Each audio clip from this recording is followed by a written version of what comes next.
Bailey. Here. Alderman Sluse. Here. Alderman Day is excused and Commissioner Leone is excused. Okay, we rise. Pledge of Allegiance. I pledge allegiance to the flag of the United States of America and to the republic for which it stands, one nation, under God, indivisible, with liberty and justice for all.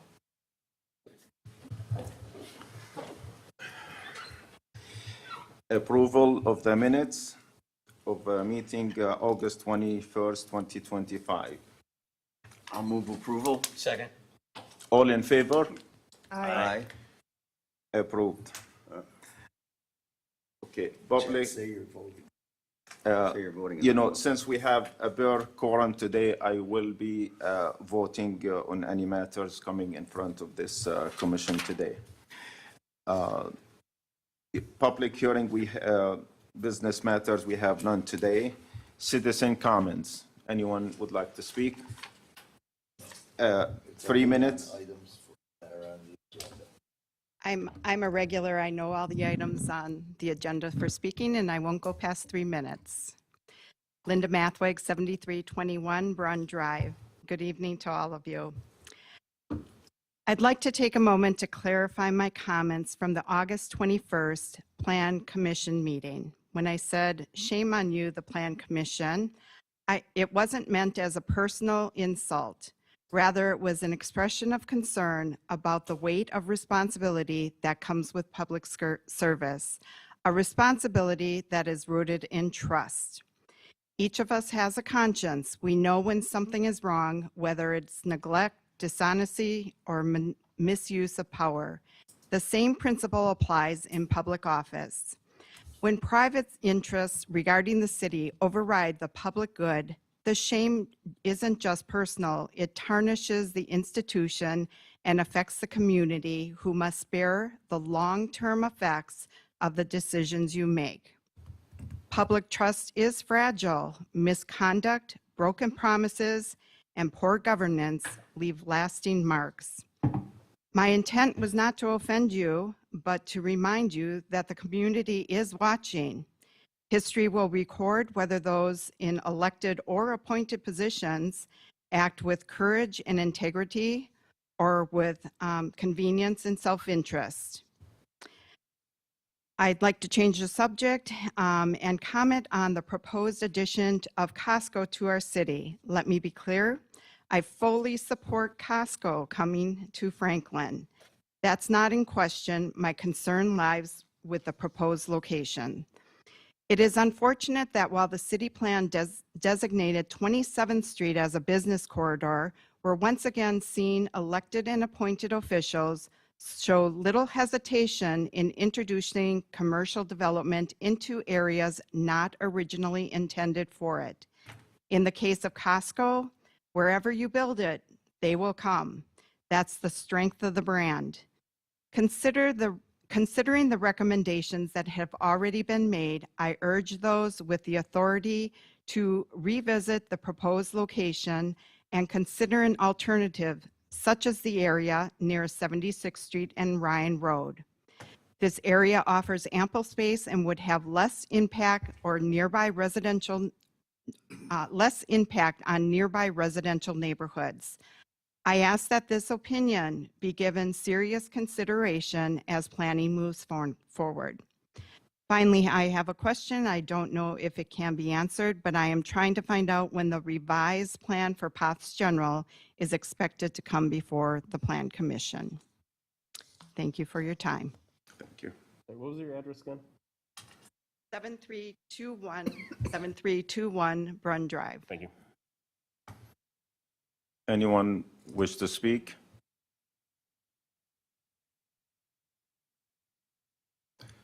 One, two, three.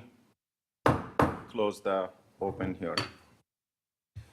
We'll move to the business matter.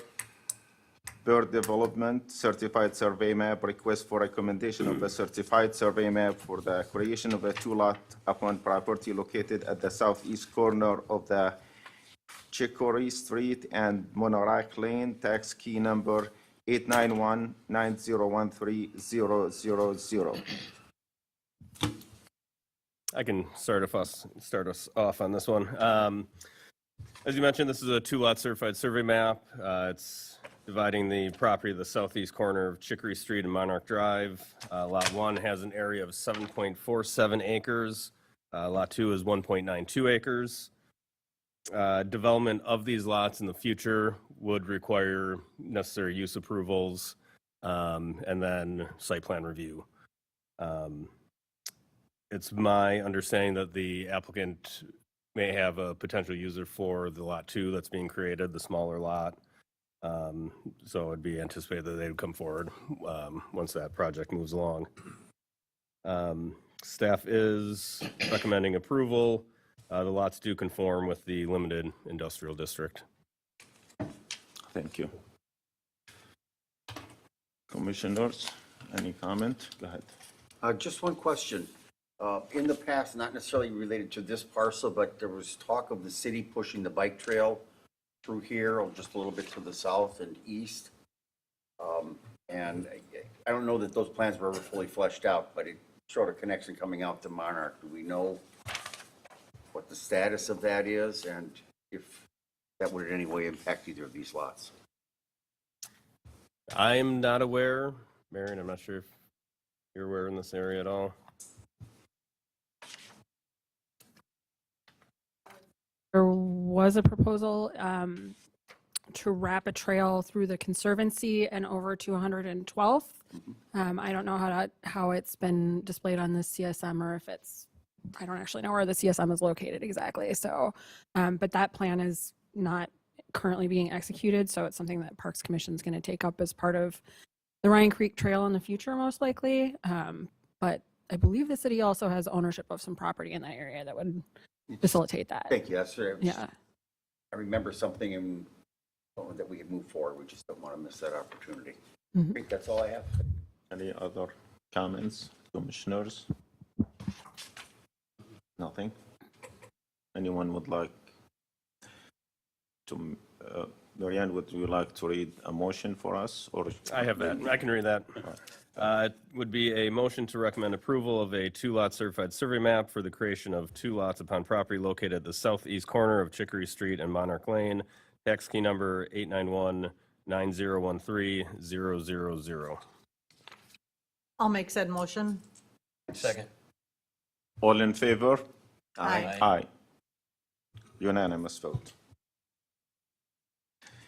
We'll go to item number 2, I-Forest site plan. Request to approve a resolution to approve a site plan for the development of a single-story medical office building with the general parking and accessory structures upon property located at 5414 West Rossin Avenue, tax key number 741-9004-000.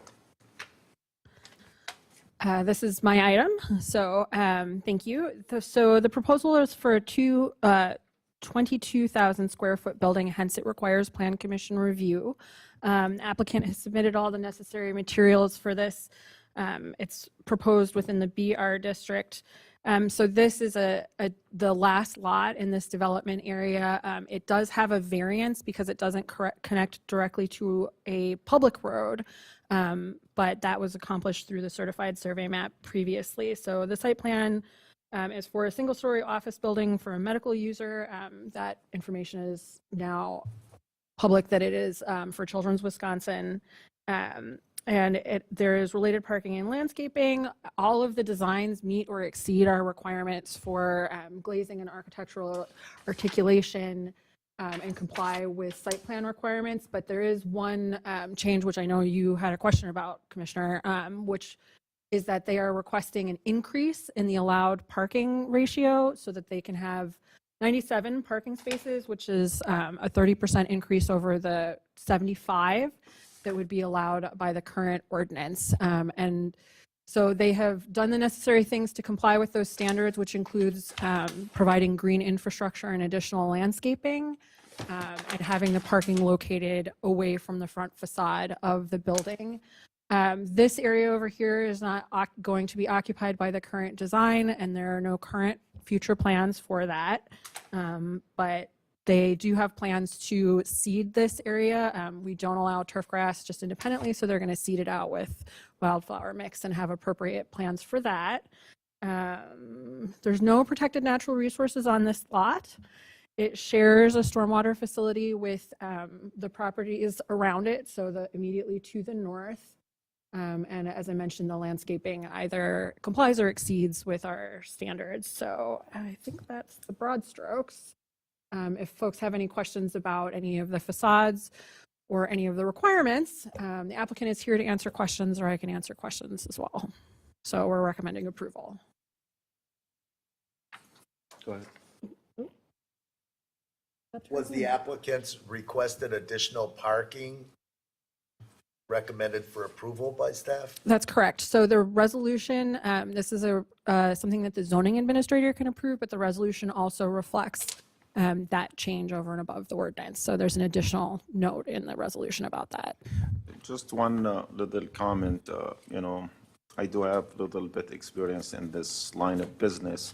It looks like the UDO is shy or short on the parking issues. Like when it comes to a medical facility, I did multiple facilities. It's usually like, a facility of this caliber, 22,000 square feet, that should naturally have 90 parking spots to begin with, because the staff alone is about 40, 45, and sometimes they have physical therapy group of individuals gathered together.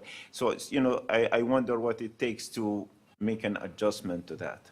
So, next applicant will not go through the hassle of, meeting additional requirements unnecessarily. Sure. The current standard was based on the occupancy of the individual suites for the rooms for examinations, et cetera. That's something that we don't really think is a usable standard going forward. So we've heard that criticism, and we will be incorporating a proposed change to do this based on parking regulations for medical users based on the floor area of the building going forward. But unfortunately, that change hasn't been proposed formally or implemented yet. So he has to go through this applicant has to go through the current process. So. I get that. Thank you.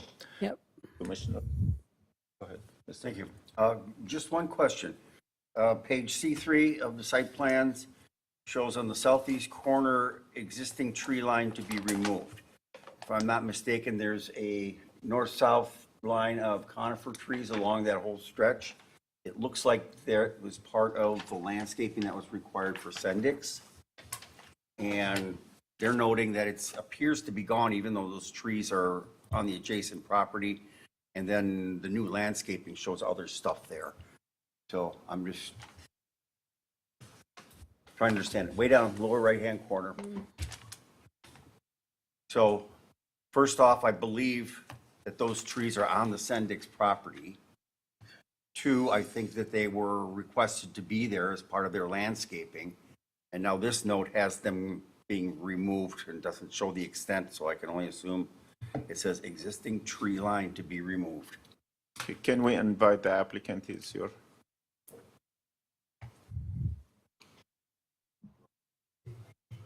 Yep. Your name and address, please. Yeah, Brian Adamson, ICAP Development, 1830 North Hubbard Street, Milwaukee, Wisconsin. That note relates only to anything that's on our property, not on the other property line. So if you look, there's sort of that bubbled area after the hard line. You're correct. Most of those trees, if not all of those trees, are on the other property, and they will remain. Thank you. I just wanted to make sure that because I'm sure that they were put in at great expense to Sendix originally. You hate to take that many trees down just for the fun. Oh, it's a pretty good line. Right. Yes. All right. Thank you. Commissioners, any other comment? Could you please make the motion for us? A motion to approve a resolution for a site plan for the development of a single-story medical office building with general parking and accessory structures upon property located at 5414 West Rawson Avenue. So moved. Second. All in favor? Aye. Thank you so much. All passed unanimously. Nothing else? You make the next motion, Mr. Haley. I will move for adjournment. Second. All in favor? Aye. Move.